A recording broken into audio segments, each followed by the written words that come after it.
안녕하세요. 역사를 좋아하는 브랜드입니다. 자, 오늘은 르네상스 네 번째 시간, 르네상스를 만든 사람들 중엔 세 번째 시간이죠. 르네상스를 만든 사람들 중에 바로 르네상스를 완성한 사람들에 대한 이야기입니다. 자, 로마에서 만난 세 명의 천재들, 15세기 말부터 16세기 초까지 30년 동안 운이 좋게도 로마는 이 세 명의 거장들이 함께 로마에 머물며 로마의 르네상스를 만들어냈죠. 창조한 작품의 양으로는 미켈란젤로, 사색과 관련된 분야의 다채로움은 레오나르도, 다빈치라고 이야기합니다. 자, 레오나르도, 미완성의 창작가라고 얘기하는 그 다빈치는 다빈치만큼 평생을 외로 일가는 사람은 없었다고 합니다. 그는 만능인으로 뭐든지 잘했지만 정말로 많은 시간을 외를 헤매하는데 시간을 보냅니다. 새가 날고 있으면 궁금해서 그 새의 원리를 고민하고, 수로가 물이 흐르는 것을 보면 그 물의 원리를 또 고민하고 하는데 시간을 보냈다는 것이죠. 그에게 미완성 작품이 많은 것은 너무도 천재였기 때문에 머릿속으로 상상한 완벽의 아름다움과 깊이를 자신의 분으로는 표현하기에는 자신의 역량이 너무 불충분하다고 스스로 생각했고, 둘째는 그렇게 천재들 같은 사람들은 작품을 제작하는 도중에 이미 완성된 모양이 머릿속에 뻔히 보였기 때문에 더 이상 하고 싶다는 욕망이 사라져 버렸다는 것이죠. 자, 미켈란젤로보다 23살 위인 그는 미켈란젤로보다 당시에는 2배 이상 최고의 그림값을 받을 수 있음에도 불구하고, 그런데 그는 살 사람도 또한 후원자도 나타날 것 같지 않은 비행기나 인체부도, 수로 이런 것들에 열중하게 됩니다. 최후의 만찬도 중앙의 그리스도 얼굴이 마지막까지 그려지지 않아서 정말 힘들었다고 그러고요. 세왕의 경배는 아예 밑그림을 그리는 단계에서 포기하기도 했다고 합니다. 이렇게 독특한 레오나르도는 젊은 미켈란젤로가 정말 적개심을 불태웠을 만큼 정말로 오만불순했다고 그러죠. 자, 그러나 그도 이제 나이가 들어가면서 피렌체와 프랑스 왕이 지배하는 밀라노에서 일을 계속하면서 안주할 땅을 찾아 돌아다니던 레오나르도는 레오 10세, 메디치 가문에서 나온 교황이죠. 레오 10세의 초청으로 로마로 갔고요. 레오 교황이 죽고 프랑스와 1세의 초대로 프랑스로 떠나고, 결국 레오나르도는 프랑스에서 생을 마치게 되죠.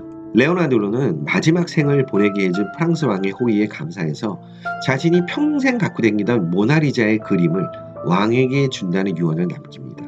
그렇게 함으로써 모나리자는 이탈리아가 아닌 프랑스 루브르에 남게 되게 되는 것입니다. 자, 두 번째 사람, 미켈란젤로입니다.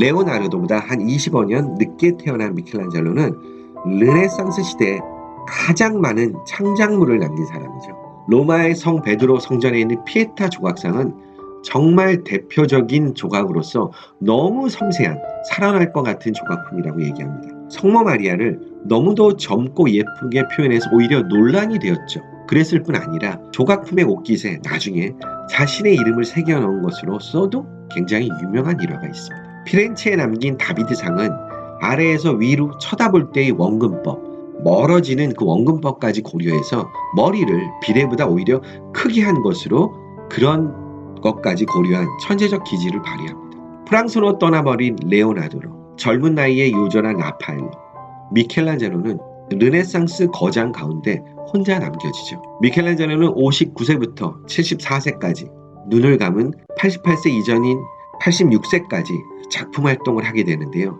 로마는 곧 미켈란젤로라고 할 정도로 로마에 많은 창작품을 남기게 됩니다. 시스티나 예배당의 천지창조, 그리고 그 후에 만든 최후의 심판, 폐허로 방치된 로마의 캄피돌리오 언덕의 재개발도 맡게 됩니다. 레오나르도는 어디서나 레오나르도라고 얘기하지만 미켈란젤로는 로마에 있었기 때문에 미켈란젤로가 될 수 있었다고 하듯이 로마는 곧 미켈란젤로였다고 말들을 하고 있습니다. 그 다음에 세 번째 천재적 화가 라파엘로입니다.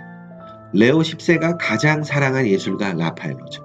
율리우스 2세 교황 아래서 미켈란젤로는 청지창조를 그렸고, 25세의 라파엘로는 라파엘로 방이라 불리는 이런 벽화들을 그려내죠. 라파엘로는 괴팍한 레오나르도, 강하고 완고한 미켈란젤로와는 다르게 온화한 성격으로 교황이나 제작을 맡긴 사람과 그다지 많은 충돌이 있지 않았다고 합니다. 잠깐이나마 교황청에서 두 거장과 창작 활동을 같이 했던 라파엘로는 두 선배를 진심으로 존경했기 때문에 아테네 학당 벽화를 그릴 때 중앙에 플라톤과 아리스토텔레스의 얼굴을 바로 레오나르도와 미켈란젤로로 그렸다는 것은 유망한 일화입니다. 그를 너무도 좋아했던 레오 10세, 메디치 가문의 교황이죠. 그 교황은 아버지 로렌초처럼 고대 미술품 수집에도 열심이었지만 유적 발굴에도 열심이었죠. 그 유적 발굴단 총책임자로 라파엘로를 임명하기도 해서 라파엘로는 정말로 회화 그림 외에도 많은 일을 하기도 합니다. 교황은 30세에 요절한 라파엘로의 죽음에 너무나도 애통한 나머지 감히 신들의 전당인 판테온에 누구도 매장할 수 없었던 그 당시에 라파엘로를 판테온에 매장하는 것을 허락했을 정도라고 합니다. 3명의 로마에서 활동한 거장들 미켈란젤로, 레오나르도 다빈치, 라파엘로를 떠나서 이제는 베니스로 간 티치아노에 대한 이야기를 해보도록 하겠습니다. 베네치아풍 회화에서 화가들을 베네치아파라고 부르는데 그들은 조각이나 건축에 손을 대지 않았습니다. 수학이나 해부에도 전혀 관심이 없었습니다. 베네치아풍 그림을 그리는 사람들은 오로지 회화만 집중하였고요. 이런 베네치아 가운데 가장 대표적인 사람이 바로 티치아노였습니다. 베네치아 건축물 설계를 많이 한 야코포 산소비노도 유명했지만 티치아노를 빼고 베네치아의 르네상스를 말하지 못합니다. 그의 예술적 특색은 색채인데 그러한 색채는 베네치아의 빛은 하늘에서 직접 내리쬐는 햇빛만이 아니라 은하의 수면에 반사해 돌아오는 빛도 있기 때문에 정말로 베네치아의 화풍은 다채로운 색이라고 얘기를 하고 있죠. 르네상스 어디에도 존재하지 않았던 색채화가 티치아노. 그는 인물화로도 굉장히 유명한데 인물화를 워낙 세밀하게 그렸기 때문에 그 인물화를 보고 있으면 그 사람의 인생까지 보여진다고 하는 그런 초상화를 그렸죠. 16세기 중엽 신성 로마 제국 황제이자 에스파니 왕인 카롤루스는 자신의 초상화를 오로지 티치아노에게만 맡겼을 정도로 티치아노는 초상화에 있어서는 탁월한 재능을 보여주고 있습니다. 이상으로 르네상스를 완성한 사람들까지 르네상스를 만든 사람들의 이야기를 오늘까지 해봤고요.